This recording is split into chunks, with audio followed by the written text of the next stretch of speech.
les connexions émotionnelles. Si vous faites confiance aux gens, c'est grâce à elles. Alors comment les créer? Comment les améliorer? Comment les préserver? On voit ça tout de suite.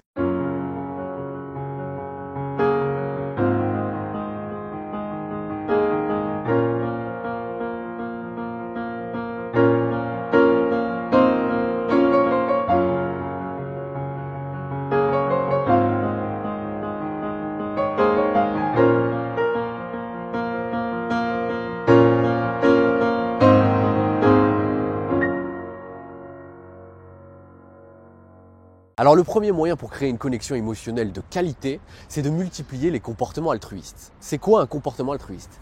Un comportement altruiste, c'est une bonne action, une action désintéressée. Lorsque vous faites plaisir à quelqu'un, simplement parce que vous appréciez cette personne ou parce que vous voulez lui faire plaisir, tout simplement.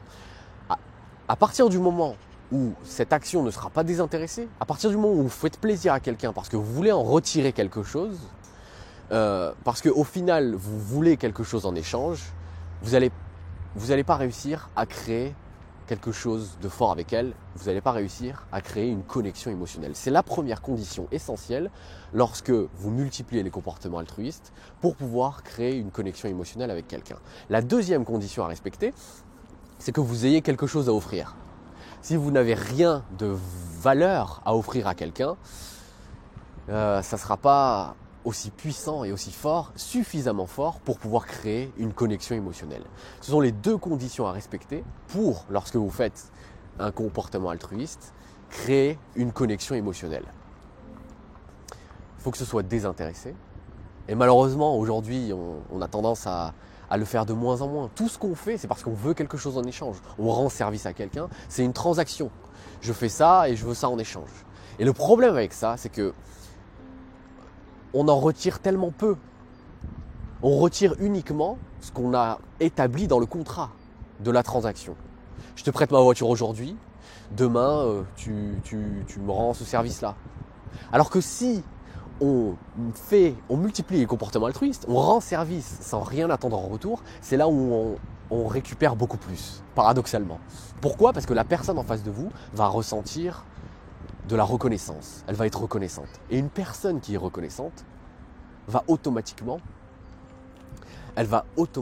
vous fournir beaucoup plus, vous donner beaucoup plus, parce que vous allez réussir avec succès à créer cette connexion émotionnelle. C'est la première condition, un acte désintéressé. La deuxième, c'est que vous ayez quelque chose de valeur à offrir, quelque chose de suffisamment précieux, entre guillemets. Et pour ça, il faut que vous occupiez une pole position, ce que j'appelle une pole position. Il faut que vous soyez attirant. Et en étant attirant, en ayant cette pole position, vous allez pouvoir offrir quelque chose de valeur. Voilà comment faire pour créer une connexion émotionnelle avec la première méthode, les comportements altruistes. Alors la deuxième technique pour pouvoir créer une connexion émotionnelle de qualité ou alors l'entretenir correctement, c'est de montrer vos vulnérabilités. Lorsque vous montrez vos vulnérabilités à quelqu'un, vous communiquez plusieurs choses. La première, vous lui montrez que vous lui faites confiance. Parce que on ne montre pas ses faiblesses à n'importe qui. Donc, en un instant, à partir du moment où vous communiquez vos vulnérabilités, vous montrez que elle occupe une place importante pour vous. Cette personne n'est pas n'importe qui à vos yeux. La deuxième chose que vous communiquez, c'est que vous êtes plutôt conscient. Vous êtes conscient de vos défauts. Vous êtes conscient que vous n'êtes pas parfait. Et ça, c'est très important parce que ça prouve que vous n'êtes pas arrogant. Et les arrogants s'aiment trop pour pouvoir créer une connexion émotionnelle avec quelqu'un. Mais il ne faut pas oublier, et je reprends le point que je vous ai dit dans la partie précédente, qu'il faut que vous occupiez une pole position. Si vous montrez vos vulnérabilités mais que vous êtes faible, entre guillemets, que vous n'êtes pas attirant, que vous n'occupez pas encore une fois une pole position, ça ne va pas fonctionner. Pour que la personne se sente privilégiée, lorsque vous lui montrez vos vulnérabilités, il faut que le reste du monde pense que vous n'avez pas ces vulnérabilités. Il faut que le reste du monde pense que vous êtes fort. Et il faut que le reste du monde n'ait absolument aucune idée de vos faiblesses. Ça rendra la chose d'autant plus puissante lorsque vous allez montrer à cette personne, tu vois, le monde me voit comme ça, je peux paraître sûr de moi, je peux paraître confiant, je peux paraître avoir toutes ces qualités, mais la vérité, c'est que j'ai ce défaut-là, j'ai ce défaut-là. Et en faisant ça, encore une fois, vous montrez à la personne qu'elle est importante à vos yeux et vous vous rapprochez d'elle. Instantanément, vous créez une connexion émotionnelle avec elle. C'est le deuxième moyen. Alors, comme la partie précédente, je voulais illustrer dans le domaine des relations de couple avec le phénomène Michel-Ange, c'est ce moyen, je vais vous l'illustrer avec le questionnaire. Il y a un questionnaire qui a été établi par des chercheurs en psychologie, vous en avez probablement entendu parler. Ils ont fait la pub de ce questionnaire en disant nous avons créé un questionnaire qui permet de faire tomber amoureux. Alors bon, ça c'est pour rendre la chose sexy, c'est du marketing, c'est pas vrai. Ce que le questionnaire permet de faire, si vous le remplissez correctement, si vous le faites correctement, ça vous permet de créer une connexion émotionnelle. Pourquoi ? Parce que c'est justement cette deuxième méthode qui est employée, cette deuxième technique, le fait de dévoiler ses vulnérabilités. Pendant le questionnaire, il y a des questions très personnelles qui sont posées et vous êtes invité à partager des choses très personnelles, certaines vulnérabilités. Et en exploitant cette technique, le questionnaire permet, encore une fois, si vous vous appliquez, si vous le faites correctement, vous vous prenez au jeu et vous le faites correctement, vous créez une connexion émotionnelle en montrant vos vulnérabilités. Bon alors maintenant, c'est moi qui ai une question pour vous. D'après toute mon expérience, d'après tout ce que j'ai pu lire sur le sujet, d'après tous les couples que j'ai pu observer, il n'y a que ces deux techniques pour pouvoir créer ou alors entretenir avec succès une connexion émotionnelle avec quelqu'un.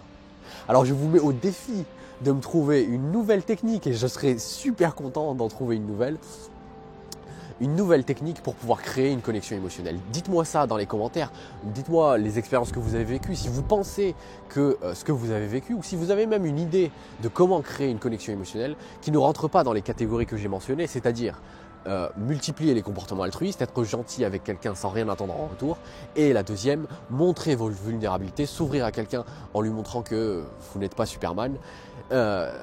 Si vous avez une nouvelle technique, je l'attends avec impatience. Ok, vous l'avez compris, dans ces deux parties, l'élément clé, c'est la reconnaissance. Lorsque vous allez être gentil avec quelqu'un sans rien attendre en retour et vous allez montrer vos vulnérabilités à quelqu'un, elle va se sentir reconnaissante, elle va se sentir privilégiée et c'est ce sentiment de reconnaissance qui va vous permettre de créer quelque chose de fort avec elle, qui va vous permettre de créer ou d'améliorer la connexion émotionnelle.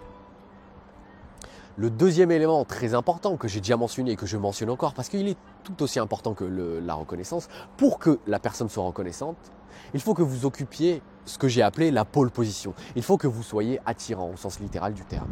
Il faut que pour pouvoir offrir quelque chose, il faut avoir quelque chose de valeur à offrir. Si la personne en face de vous ne veut rien de vous, ça ne peut pas fonctionner.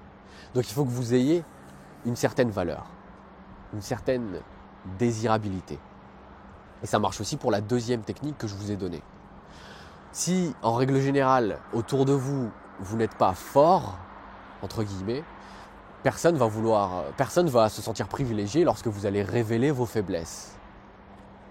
Si tout le monde voit que vous êtes faible, que vous avez des défauts, c'est pas une grande nouvelle.